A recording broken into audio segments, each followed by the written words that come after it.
Halo teman-teman, Assalamualaikum warahmatullahi wabarakatuh. Welcome back to my YouTube channel Zakaria Sidik. Oke teman-teman, beberapa hari lalu aku udah ngepost beberapa video, kalau nggak salah sekitar 2 atau 3 video. Dan itu banyak banget yang nanya, Mas mana rumahnya katanya.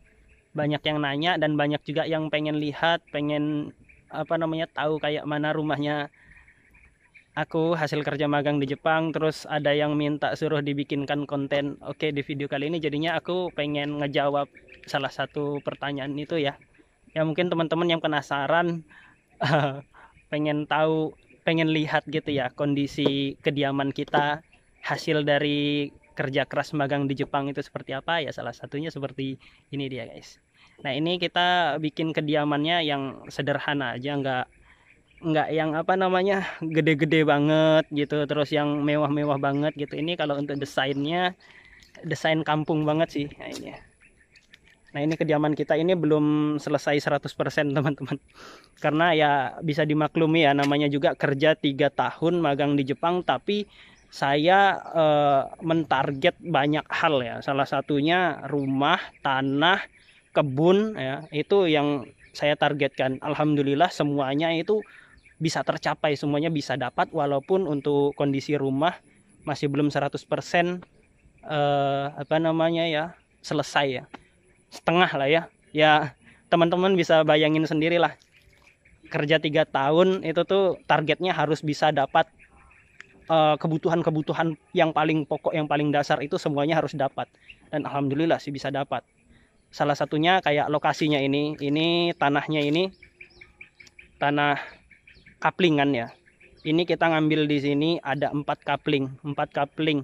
Satu kaplingnya itu ukurannya 10 kali 20 meter. Jadi kita di sini alhamdulillah bisa ngambil sekaligus 4 kapling. Terus ini bangunannya kita bangun sendiri ya, bukan bukan kayak perumahan kayak gitu ya. Jadi ini ngebangun sendiri gitu, jadi nabung dulu ngebangun ini rumah ini. Tapi ini sih kalau untuk rumah makanya nggak selesai 100% karena membangun rumah ini nih adalah uang-uang sisa. Maksudnya uang-uang sisa itu tuh yang pertama kali itu kan masalah tanah dengan kebunnya. Itu yang paling pokok dan utama saya kejar pada waktu magang di Jepang. Kalau untuk rumah itu udahlah, yang penting eh, sisanya berapa dibangun untuk rumah. Nggak selesai juga nggak apa-apa, nanti bisa dilanjut dari hasil yang di Indonesia kayak gitu sih. Nah ini mungkin mau aku kasih tunjuk lewat kamera belakang ya. Ini adalah gubuk kita ya, pondok kita untuk jaga kebun. Alhamdulillah ya, ini kalau tampak dari depan kayak gini ya teman-teman ya. Model bangunannya bangunan biasa banget, model pedesaan banget ya. Sengaja banget bikin model kayak gini karena model kayak gini itu bisa dibilang tidak terlalu banyak memakan biaya. Yang penting jadi berdiri kokoh ya nggak teman-teman. Itu sih kita nyoba cari poin-poin utamanya dulu. Kalau mau bentuk yang banyak lekukan atau apa gitu tuh biasanya makan biaya yang cukup besar, dan aku nggak mau kerja ke Jepang lama gitu ya, 3 tahun, ngabiskan banyak waktu, ngabiskan banyak tenaga, ngabiskan banyak momen di sana, cuma jadi satu rumah doang kayak gini. Aku nggak mau guys. Jadi yang aku mau tuh bisa dapat beberapa kebutuhan pokok yang paling mendasar kayak gitu. Salah satunya rumah ini kayak gitu.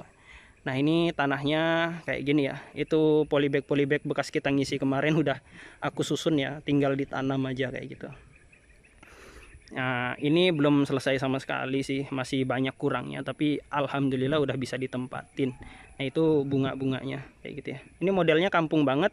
Sengaja aku bikin terasnya itu lumayan lebar ya. Terasnya itu ukurannya tuh 5 kali 3 ya. Terasnya 5 kali 3.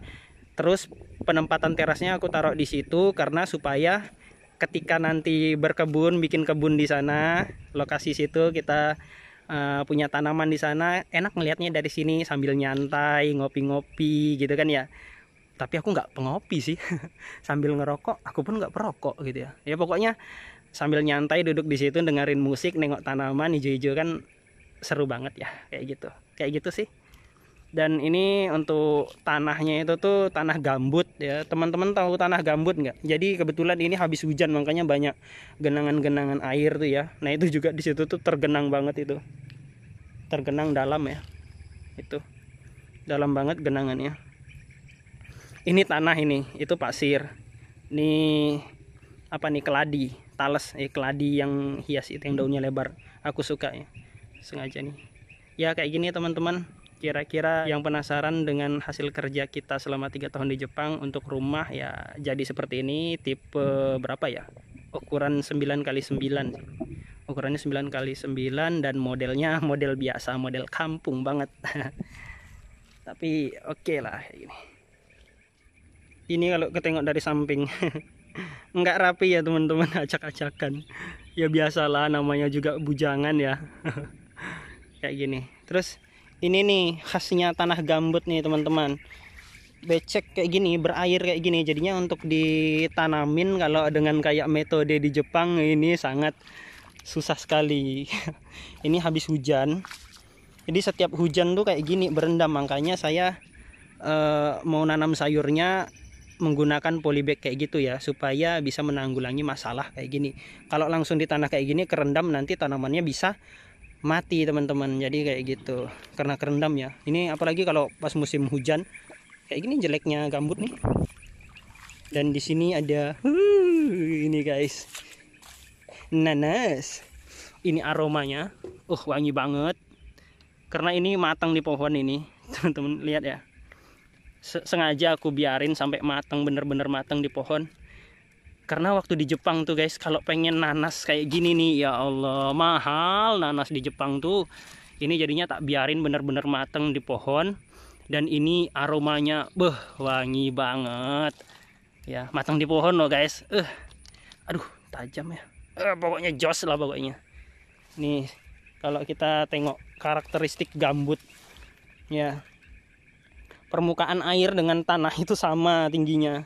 Kalau teman-teman tengok nih ya, tuh permukaan air dengan tanah, permukaan tanah itu tingginya sama. Apalagi habis hujan kayak gini ya, terendam. Jadi kayak gitu. Inilah permasalahan di gambut. Tanahnya masam,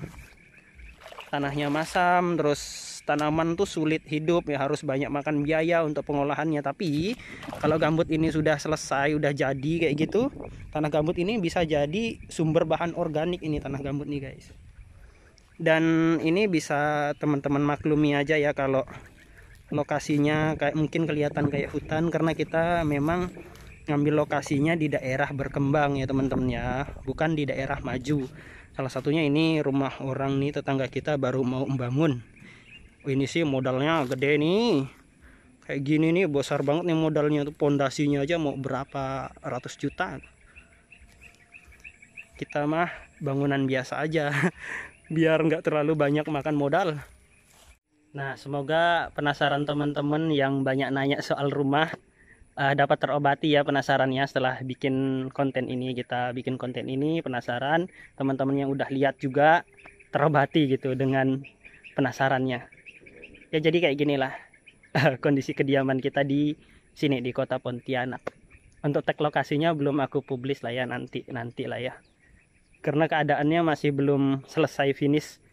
Jadi ya kayak gini aja dulu gitu.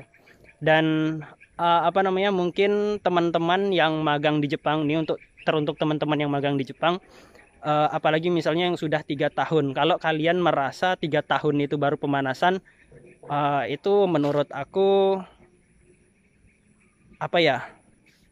memenjarakan diri sendiri kayak gitu teman-teman.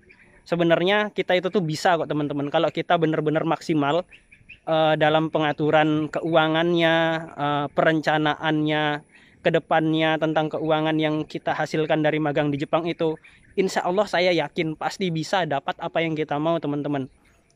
Kalau saya nggak mau nengok keluar, tapi kita melihat ke pengalaman pribadi, ternyata saya alhamdulillah bisa ya mencapai apa yang udah diangan-angankan ya. Karena memang benar-benar kita ketat banget sih, cukup ketat banget sih untuk ini. Jadi waktu itu memang ngejar harus dapat tanah dulu nih, lokasi tanah untuk bikin rumah. Terus setelah dapat lokasi untuk beli lokasi tanah untuk bikin rumah, kita langsung ketat lagi nih untuk beli kebun sawitnya kayak gitu. Alhamdulillah kebun sawitnya udah produksi ya kayak gitu. Terus setelah itu di tahun terakhir kita ngencengin sabuk lagi nih. Ini untuk nabung untuk bikin rumah nih seala kadarnya di momen-momen terakhir kayak gitu. Ya alhamdulillah ternyata kita coba manage keuangannya, kebutuhannya untuk misalnya untuk saudara-saudara yang di rumah berapa, untuk kita yang kerja di sana berapa bulanannya, terus untuk nabungnya berapa, dan alhamdulillah bisa sampai ya. Ini untuk saya yang posisinya di Kalimantan ya, mungkin agak sedikit berbeda kalau teman-teman yang ada di Pulau Jawa atau Sumatera mungkin beda ini ya. Tapi kita ini aja membangun mimpi dan merencanakannya itu semaksimal mungkin menurut manajemen kita sih kayak gitu. Kalau misalnya kita maksimal, insya Allah bisa kok, pasti bisa kok. Maka dari itu aku bener-bener ngotot ya, kayak di beberapa konten itu aku nggak mau lagi balik magang ke Jepang. Aku nggak mau lagi balik magang ke Jepang karena aku ngerasa cukup sih. 3 tahun itu waktu yang cukup gitu. Nggak perlu ditambah lagi, nggak perlu gini gitu lagi. Versi saya ya, mungkin versi teman-teman beda. Tapi versi saya memang harus memaksimalkan sih. Walaupun kayak waktu di Jepang jarang liburan main kemana kayak gitu. Tapi ya alhamdulillah ketika sudah pulang ke Indonesia nyaman lah. Bisa dikatakan udah cukup nyaman, kita merasa bebas kayak gitu ya. Bebasnya gimana, kebutuhan pokoknya, kebutuhan dasarnya itu bisa kita penuhin dari semenjak saat itu ya, dari mulai nol ya, dari benar-benar mulai nol gitu kita kerja, terus kita bayar utang gitu ya, utang-utang kita bayar yang perlu diselesaikan kayak gitu. Setelah itu baru kita membangun berdiri dari nol, itu benar-benar ya. Dan ke Jepang kemarin itu adalah satu momen kesempatan yang sangat luar biasa banget, yang benar-benar menurut aku nggak boleh disia-siakan sama sekali hasilnya gitu. Apa karena itu hasil jerih payah keringat kita banting tulang di sana, itu menurut aku nggak main-main sih, beneran sih. Karena ya lumayan namanya kerja di luar ya, capek ya capek gitu, tapi kita tetap berusaha, dan karena kita tahu di sana itu capek, kita maksimalkan. Alhamdulillah jadi satu ini walaupun belum selesai. Nah, gitu. Oke lah teman-teman ya, mudah-mudahan apa namanya penasarannya terobati ya, untuk hasil kerja magang kita di Jepang. Mudah-mudahan penasarannya terobati, dan insya Allah nanti kita bakalan keliling kebun lagi di kebun kelapa sawit kita.